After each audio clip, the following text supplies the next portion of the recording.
In this quick tutorial, I'm going to explain you how to trade my funded futures on TradingView.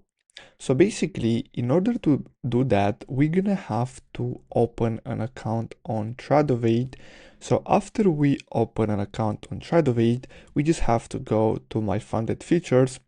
And as you can see here, we're gonna have to choose a plan, and then we're gonna have to choose the platform. So in our case, we're gonna have to choose Stradovate. As you can see, it's also recommended. So you can do that when you go to the checkout page. Now, after we do that, we just have to go to TradingView, and from here, we just have to go to Trading Panel. Then we just have to simply click on Search and then search for Stradovate.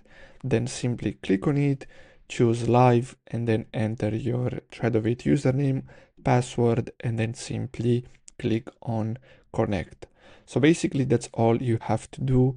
Thanks for watching.